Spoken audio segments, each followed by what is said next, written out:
मान लीजिए कि यह घेरा 1000 डॉलर्स को दर्शाता है। 10 मिलियन डॉलर इस तरह दिखेंगे, 100 मिलियन डॉलर इस तरह दिखेंगे और 1 बिलियन डॉलर इस तरह दिखेंगे। अमेज़न के संस्थापक जेफ बेजोस की कुल संपत्ति इस संख्या से 117 गुना अधिक है।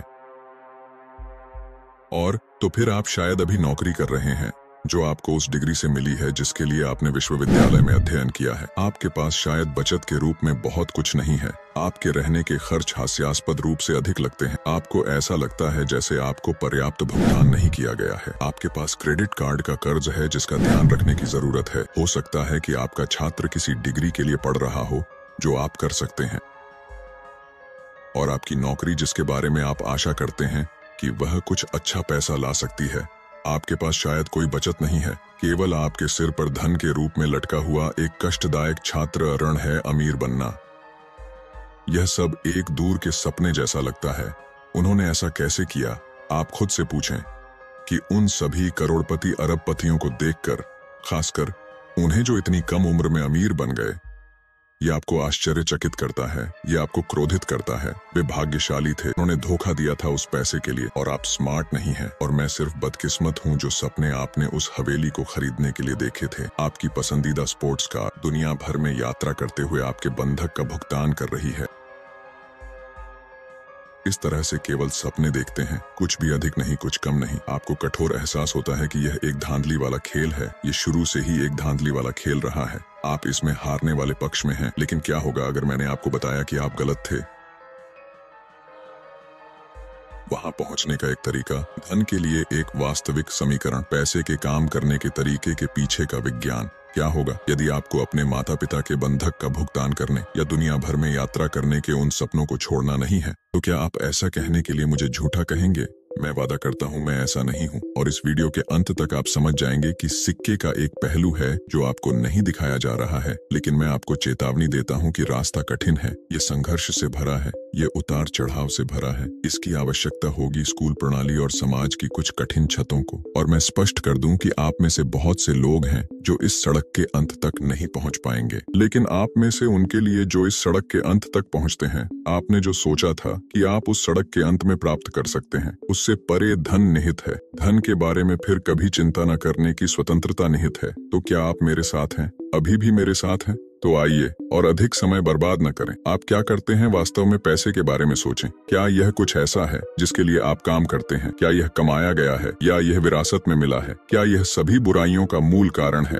क्या आप इसे और अधिक पाने के लिए बेताब हैं? क्या आप अपने जीवन में अधिकांश समय इसके पीछे भागते रहे हैं? आप जो सोचते हैं उसमें सच्चाई सबसे अधिक है। पैसा आपके पालन पोषण और वातावरण से प्रभावित होता है। यदि आपका जन्म ऐसे परिवार में हुआ है जिसके पास बड़े होने पर ज्यादा पैसा नहीं था, तो आप इस बात पर अधिक विश्वास करते हैं कि बड़े होकर आपके पास ज्यादा पैसा नहीं होगा, या हो सकता है कि आप YouTube पर चले गए हों। विपरीत अंत और जितना संभव हो उतना पैसा कमाने का फैसला किया ताकि आप फिर कभी उस स्थिति में न हो। तथ्य यह है कि आपके स्कूल ने आपको इस विषय के बारे में ज्यादा नहीं सिखाया है। इससे चीजों में मदद नहीं मिलती है और इस वजह से आप में से अधिकांश जा रहे हैं पैसे के बारे में गलत धारणाएं जो इस यात्रा में आपकी मदद नहीं करेंगी। अब यहाँ मेरे साथ बने रहें क्योंकि हमें उस तरीके को बदलना होगा जिस तरह से आप अपने पूरे जीवन में पैसे को देखते रहे हैं।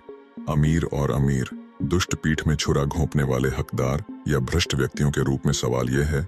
वेल्थ एक्स द्वारा हाल ही में जारी एक रिपोर्ट से पता चला है कि दुनिया के अति अमीर लोगों में से जिनकी कुल संपत्ति 30 मिलियन या उससे अधिक थी, उनमें से 68% स्वयंभू थे। बनाया गया है और ऐसा लगता है कि हर अन्य अध्ययन इस निष्कर्ष का समर्थन करता है। वॉरेन बफेट स्वनिर्मित अरबपति, हॉवर्ड शुल्ट्ज गरीबी में पैदा हुए, ओपरा विनफ्रे गरीबी में पैदा हुए, जेफ बेजोस स्वनिर्मित अरबपति, एलोन मस्क स्वनिर्मित अरबपति, सारा ब्लेकली स्वनिर्मित अरबपति। क्या है? ये लोग जानते हैं कि आप सच्चाई पर हैं, कि आपका समीकरण गलत है। यहाँ 2 आयामी समीकरण है जो आपको सिखाया गया है कि पैसा एक निश्चित बिंदु से नौकरी से अर्जित वेतन के बराबर है। नौकरी पाने की संभावना आपका एकमात्र उद्देश्य बन जाती है। शिक्षा तो इसमें गलत क्या है? आप पूछते हैं। मैं मान लूंगा कि यदि आप इसे देख रहे हैं तो आप इसमें से बहुत सारा पैसा कमाना चाहते हैं और कम समय में जितना संभव हो सके। यदि यही आपका लक्ष्य है तो पैसा पैदा करने के लिए यह समीकरण होगा। आप वहां कभी नहीं पहुंचेंगे। हम सभी के पास एक बहुमूल्य संसाधन है, हॉल के लिए सबसे महत्वपूर्ण संसाधन, और एक बार यह चला गया तो इसे वापस पाने का कोई तरीका नहीं है। वह संसाधन एक मानक नौकरी में समय है। आप जितना पैसा खर्च करते हैं वह आपके द्वारा खर्च किए गए समय पर निर्भर करता है। उस नौकरी में यदि आप प्रति घंटा $20 कमाते हैं और सप्ताह में 40 घंटे काम करते हैं तो आपको कुल $1 मिलियन तक पहुंचने में लगभग 24 साल लगेंगे। लेकिन ये बिना किसी कर या किसी भी खर्च को घटाए हैं जो आपको 24 वर्षों में करना होगा, और ऐसा नहीं होगा। ये भूल जाइए कि मुद्रास्फीति आपके $1 मिलियन को कम मूल्यवान बना देगी। वास्तविकता यह है कि $20 प्रति घंटे के वेतन पर आप मितव्ययी जीवन जीकर ही बुढ़ापे में वास्तव में करोड़पति बन सकते हैं, और समय के रूप में जाना जाने वाला अधिकांश कीमती संसाधन आपकी उंगलियों से फिसल गया है। आपने पूरे समय पैसे के लिए व्यापार किया और यह कोई बड़ी राशि भी नहीं थी। इसलिए आप फिर से अपने आप से पूछें कि ऐसा कैसे है कि स्वनिर्मित करोड़पति और अरबपति हैं, इतनी कम उम्र में उन्हें इतना अलग क्या बनाता है? और सच्चाई ये है कि उनके पास है आपसे बेहतर समीकरण। उनके पास पैसे को समझने का एक तरीका है जिसे आपने अभी तक पृथ्वी को नहीं समझा है। बहुत बारीकी से ध्यान दें। अब पूंजीवादी समाज में पैसे के पीछे भागना बंद करें। खेल के नियम इस प्रकार हैं कि आपको उसी अनुपात में भुगतान किया जाता है। आपके पास जो अनुमानित मूल्य है और जो लोग आपके मूल्य को समझते हैं वे बाजार हैं, अर्थव्यवस्था के उपभोक्ता हैं। बाजार आप हैं, आपके मित्र हैं, आपका परिवार है, आपके पड़ोसी हैं। आपके देश के लोग शिकायत करते हैं कि फुटबॉल खिलाड़ियों को अधिक भुगतान किया जाता है, लेकिन खिलाड़ियों को लाखों का भुगतान किया जाना चाहिए। फुटबॉल उद्योग के लिए एक बाजार बनने के लिए सबसे पहले लोगों को फुटबॉल के मूल्य को देखना होगा ताकि वे मैचों और व्यापारिक वस्तुओं पर पैसा खर्च करना चाहें। और यदि बाजार में फुटबॉल की अधिक मांग है तो अनुमान लगाएं कि क्या होगा। जो खिलाड़ी अपने खेल में शीर्ष पर हैं उन्हें इसके लिए उदारता पूर्वक भुगतान किया जाता है। ये इस बारे में नहीं है कि आप कितनी मेहनत करते हैं। सफाई करने वाला जो हर दिन पसीना बहाता है और खुद को थकाता है उसे डेस्क के पीछे बैठे अकाउंटेंट की तुलना में बहुत कम भुगतान किया जाता है, क्योंकि बाजार मूल्य समझता है सफाई कर्मी अकाउंटेंट की तुलना में बहुत कम काम करता है। चाहे यह सुनने में कितना भी कठोर क्यों ना हो, सफाई कर्मी की जगह कोई भी ले सकता है। यह सीखना मुश्किल नहीं है कि उसे अपना काम कैसे करना है, और इसलिए बाजार उसे अकाउंटेंट से अधिक भुगतान नहीं करेगा। वह व्यक्ति जिसने वर्षों तक संख्याओं का अध्ययन किया, वह व्यक्ति जिसने अपने ग्राहकों को उनके करों पर हजारों की बचत की है। लेकिन फिर भी हमने अभी चर्चा की है कि कम समय में बड़ी मात्रा में धन इकट्ठा करने के लिए नौकरी प्राप्त करना सही समीकरण है। तो फिर हम कैसे कर सकते हैं? वृद्ध या अनुमानित मूल्य, एलोन मस्क या जेफ बेजोस जैसे लोगों के बारे में ऐसा क्या है जो उनके कथित मूल्य को इतना ऊंचा बना देता है? धन के इस समीकरण का पहला कदम काफी सरल है। यदि आप पैसा चाहते हैं तो समस्याओं का समाधान करें। यदि आप इस कथन को पचाने में 1 सेकंड का समय लेते हैं तो आपको एहसास होता है लगभग सारा पैसा इसी मूल आधार से चलता है। यदि यह किसी समस्या का समाधान करता है तो पैसा उस पर फेंका जाएगा। यदि यह $1 मिलियन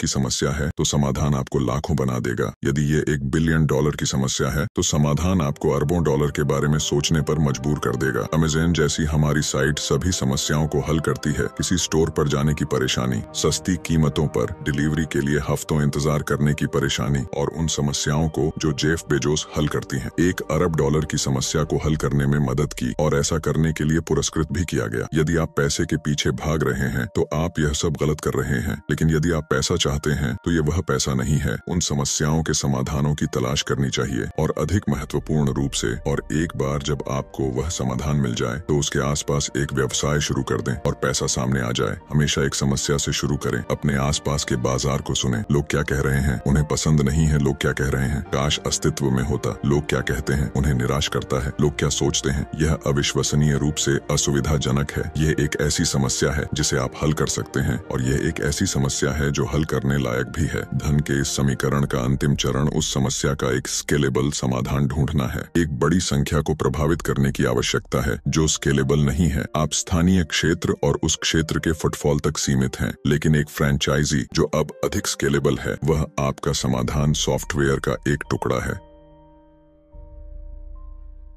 तो इसका मतलब है कि एक बार सॉफ्टवेयर बन जाने के बाद आप चीजों के बारे में चिंता किए बिना इसे असीमित रूप से ऑनलाइन स्केल कर सकते हैं, जैसा कि यह सब किया गया है। उत्पादन या शिपिंग लागत वस्तुतः एक नौकरी के साथ अनंत पैमाने खोजने के लिए शुभकामनाएं। मान लें कि आप एक योग शिक्षक थे जो 100 प्रति घंटे का शुल्क लेते थे। बधाई हो, आपने केवल अपने लिए एक और नौकरी की आड़ ली। एक व्यवसाय में केवल एक निश्चित मात्रा में क्लास होते हैं जिन्हें आप संभवतः एक दिन में कर सकते हैं, और और इसलिए आपकी आय समयबद्ध होती है। लेकिन यदि आपने एक ऑनलाइन योग कक्षा बनाई है जो सातों दिन 24 घंटों के साथ चलती है, तो आपको केवल एक बार क्लास बनाना होता है। अब यह स्केलेबल है। आपके समाधान को स्केल करना यहाँ महत्वपूर्ण है, इसीलिए इस बिंदु पर न खोएं। स्वचालन भी एक महत्वपूर्ण भूमिका निभाता है। सिस्टम और प्रक्रियाएं आपके व्यवसाय को एक सुचारू मशीन की तरह चलती रहेंगी यदि ठीक से लागू किया जाए। यदि आपके व्यवसाय में कुछ ऐसा है जिसे आप किसी और को आउटसोर्स कर सकते हैं, या आपके लिए यह करने के लिए एक कर्मचारी को नियुक्त करें, यह मानते हुए कि ऐसा करना आपके लिए वित्तीय रूप से उचित है, फिर ऐसा करें कि हर चीज का काम खुद को सौंपना एक बुरी बात है। जितना आप सोचते हैं कि आप सबसे अच्छे हैं, वहाँ कोई है जो बेहतर काम कर सकता है। एक बार समाधान मिल जाने के बाद यह सुनिश्चित करना आपका काम है कि उस समाधान तक आपके बाजार में हर कोई पहुंच सके। ये आपके अहंकार के बारे में नहीं है और यह इस बारे में नहीं है कि आप किस चीज को लेकर जुनूनी हैं। बाजार को आपके जुनून की परवाह नहीं है। अब जब आपका लाभदायक व्यवसाय सही सिस्टम और प्रक्रियाओं के साथ चल रहा है, तो अब आगे बढ़ने और जो बोया है उसे काटने का समय है। इस बिंदु पर आपके सामने दो संभावित रास्ते हैं। आप या तो अपना व्यवसाय जारी रखें या नकद कमाएं। मेन और विक्रेता, यह वह अधिग्रहण है जब कोई उस समाधान को खरीदता है जिसे आपने व्यवसाय बनाने में वर्षों बिताए हैं। ये इंस्टाग्राम को फेसबुक द्वारा 1 बिलियन में अधिग्रहण किया जा रहा है। ये पेपल को ईबे को 1.5 बिलियन में बेचा जा रहा है, जिसमें से 165 मिलियन सीधे एलोन मस्क के पास चले गए। पॉकेट और दुनिया भर में होने वाली अनगिनत अन्य परिसमापन घटनाएं, यह वह जगह है जहां आप अपनी कंपनी के निर्माण में खर्च किए गए सभी प्रयास सफल होते हैं। और यदि आप अपना व्यवसाय अच्छी तरह से चलाना जारी रखना चुनते हैं, तो आपके ऐसा करने की इच्छा के कई कारण हो सकते हैं। आप उस कंपनी से प्यार करते हैं जिसे आपने बनाया है। आप अपने बच्चे के साथ जुड़े रहना चाहेंगे। हो सकता है कि आप सोचते हो कि आप कंपनी में और अधिक मूल्य जोड़ सकते हैं और इसे वर्तमान मूल्य से अधिक कीमत पर बेच सकते हैं। शायद यह व्यवसाय पृष्ठभूमि में निष्क्रिय रूप से चलता है, इसलिए आप ऐसा नहीं करते हैं।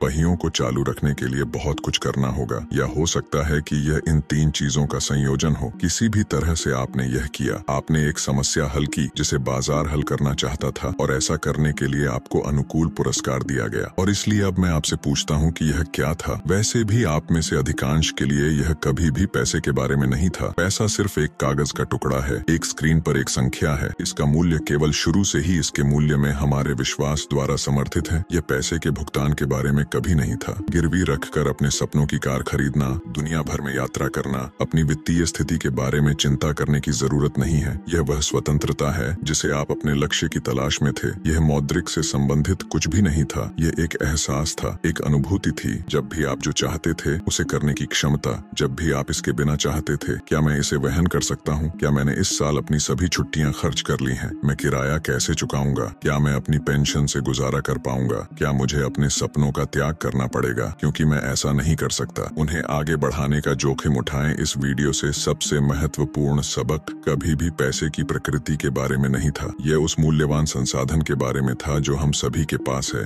एक संसाधन जिसे हम कभी भी पुनः प्राप्त नहीं कर पाएंगे। वह है अपने समय का एक बड़ा हिस्सा खर्च करना। एक नौकरी जो शायद आपको पसंद नहीं है। वह है आपका जीवन काम करने पर बसा हुआ है। घर आना, टीवी देखना, सोना, अगले दिन उठना और रिटायर होने तक यही चक्र दोहराना। आप अपने जीवन के कितने घंटे इसी वजह से गुवा देते हैं? ये पैटर्न, या शायद आप उस वास्तविकता से सहमत हैं। शायद आपके पास फिलहाल उस रास्ते पर चलने के अलावा कोई अन्य विकल्प नहीं है, और यदि ऐसा है तो चिंता की कोई बात नहीं है। इस वीडियो से आपको जो सबसे अधिक मिला वह थोड़ा मनोरंजन था और शायद एक परिप्रेक्ष्य में बदलाव। लेकिन आप में से कुछ ऐसे भी हैं जो दूसरे पक्ष को समझते हैं। आप में से कुछ ऐसे भी हैं जो चाहते हैं कि उन्हें कभी भी पैसे के बारे में चिंता करने की जरूरत न पड़े, और इसलिए मुझे आपको यह याद दिलाने की जरूरत महसूस होती है कि पैसे के पीछे समस्याओं का पीछा करना बंद करें और उनका समाधान खोजें। समस्याएं यह वह समीकरण है जिसके माध्यम से सारा पैसा पाया जाता है। यदि आप स्वतंत्रता की इच्छा रखते हैं और आपको कभी भी पैसे के बारे में चिंता करने की आवश्यकता नहीं है, तो आइए, समस्याओं को हल करना आपके जीवन में सार्थक संघर्ष है। क्या इसका मतलब यह है कि आप सड़क के अंत में खुश होंगे? इसका मतलब ये नहीं है कि आप पूर्ण महसूस करेंगे। केवल आप ही उस प्रश्न का उत्तर दे सकते हैं। लेकिन यदि आपका संघर्ष सार्थक है, बिजनेस, मनी, एंटरप्रेन्योरशिप के बारे में, मेरे मेरे लिए इस तरह के एक वीडियो में कवर करना बहुत व्यापक है, लेकिन अगर आप इस यात्रा पर शुरुआत करना चाहते हैं तो मैं आपको एमजे डेमार्को के कार्यों को पढ़ने की सलाह देता हूं, जिन्होंने मुझे इस वीडियो को बनाने के लिए काफी प्रेरित किया। और यह भी है, उस मूल बिंदु पर वापस आना महत्वपूर्ण है जो मैंने इसकी शुरुआत में कहा था, जो यह है कि अधिकांश लोग विभिन्न कारणों से सफल नहीं होंगे, लेकिन सबसे महत्वपूर्ण हिस्सा तेजी से असफल होना और अगली चीज पर आगे बढ़ना है। और यदि आप वहां हैं, कुछ ऐसा करना जो किसी व्यवसाय से पूरी तरह से संबंधित नहीं है, लेकिन आप चाहते हैं कि इससे पैसा कमाया जाए, तो अपने आप से यह सवाल पूछें कि मैं किन समस्याओं का समाधान कर रहा हूं। इससे आपको बेहतर मुद्रीकरण के तरीके मिल सकते हैं जो भी आप कर रहे हैं, और इसमें यह भी शामिल है एक नौकरी और एक कैरियर। यदि आप अधिक समस्याओं को हल कर सकते हैं और अपने रोजगार के स्थान पर अधिक समाधान ढूंढ सकते हैं, तो आपके पास कुछ ऐसा है जिसका उपयोग आप उच्च वेतन का लाभ उठाने के लिए कर सकते हैं। लेकिन मैं यह सब उसी संदेश पर समाप्त करूंगा जिसे मैंने इसमें कई बार दोहराया है। वीडियो पैसे का पीछा करना बंद करो और समस्याओं के समाधान का पीछा करना शुरू करो। और आप वीडियो के अंत तक पहुंच गए हैं और देखने के लिए बहुत बहुत धन्यवाद। कृपया आपसे निवेदन है, मेरे चैनल को सब्सक्राइब करें और मेरे परिवार की मेंबर बने।